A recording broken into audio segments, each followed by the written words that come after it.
शारदीय नवरात्र 22 सितंबर सोमवार से शुरू होकर 2 अक्टूबर गुरुवार को विजयादशमी के साथ समाप्त होंगे। माँ दुर्गा हाथी पर सवार होकर आ रही हैं, जिसका शुभ फल मिलता है, जबकि उनका प्रस्थान पालकी पर होगा, जो शुभ और मनोकामनाएं पूरी करने वाला माना जाता है।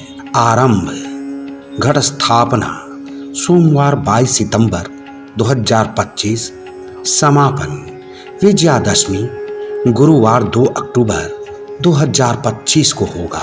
माता रानी का आगमन गज यानी कि हाथी पर हो रहा है। यह जलदा देवी या वर्ष भर जल देने वाली देवी का रूप है, जिसका फल शुभ होता है। मैया का प्रस्थान नरवाहन यानी पालकी पर होगा। यह शुभ माना जाता है और सभी प्रकार की मनोकामनाओं को पूरा करने वाला होता है। चलिए जानते हैं विस्तार से माँ के अनुष्ठान के बारे में, आगमन के बारे में, प्रस्थान के बारे में, कैसे माँ को मनाएं, कैसे फलदायी होगी माँ की पूजा। गज पर जो आ रही हैं तो उसमें सुवृष्टि गजवा हाथी पर आने का फल है कि सुवृष्टि करा, उसमें कहा गया है कि होता है कि काफ़ी वर्षा होती है, पर्याप्त वर्षा होती है, अच्छी वर्षा होती है। सुवृष्टि का मतलब ये नहीं है उसमें बाढ़ आ जाएगा और लोग डूब जाएंगे, सो नहीं। अच्छी वर्षा काम के लायक, कृषकों के लायक काफ़ी पर्याप्त वर्षा होगी और उससे अन्न इत्यादि का उत्पादन, फल का उत्पादन और वर्षा से जो काम राष्ट्र में होता है वो सब अच्छे ढंग से संपन्न होगा और लोगों के बीच में काफ़ी खुशी रहेगी। और मैया जा किस पर रही हैं? जाएंगी, वो नरवाहन गा है, नरवाहन पर जाएंगे। तो नरवाहन का मतलब होता है पालकी, जिसको मनुष्य ढोता है।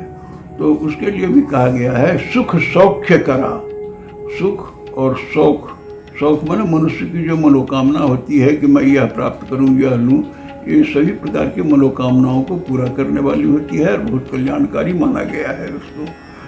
इसलिए भगवती का आना और जाना दोनों बहुत अच्छा है इस वर्ष, और वर्ष भर, सालों भर सभी तरह से मनुष्य को सुख देने वाली है। 11 पूजा इस ढंग से है कि दशमी तो दशमी है, 10 दिन की पूजा है, एक दिन बढ़ता है। उसमें पूजा मुख्यतः 9 दिन ही होती है, लेकिन 9 दिन के बीच में चतुर्थी तिथि जो है वो 2 दिन हो जाता है। एक चतुर्थी तिथि बृहस्पतिवार को है, तो उस दिन दिन भर है, 24 घंटा है, लेकिन तिथि समाप्त नहीं होती है। दूसरे दिन शुक्रवार को भी तिथि का कुछ अंश चला जाता है, जो उदय काल में भी चतुर्थी तिथि ही उस काल में रहती है।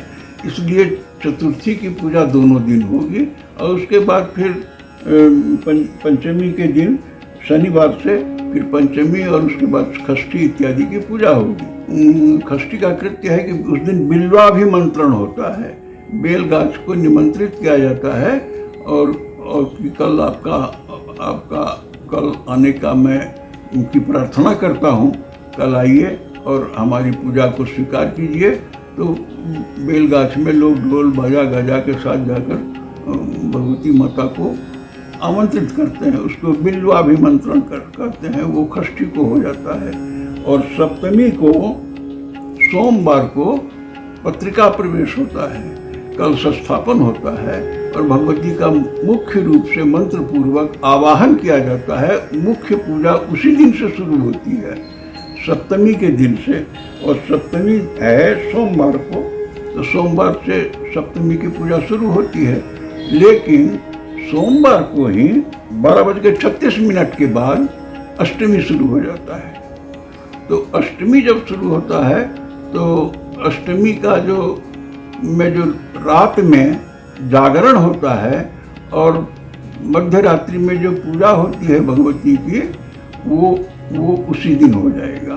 और उसके बाद दूसरे दिन मंगलवार को अष्टमी तिथि उदय काल में है, तो अष्टमी की जो पूजा वो मंगलवार को होगी।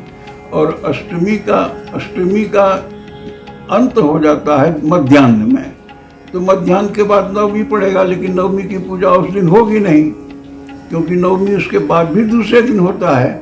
लेकिन निशा पूजा वगैरह सप्तमी के रात में ही हो जाएगा, सोमवार के रात में ही निशा पूजा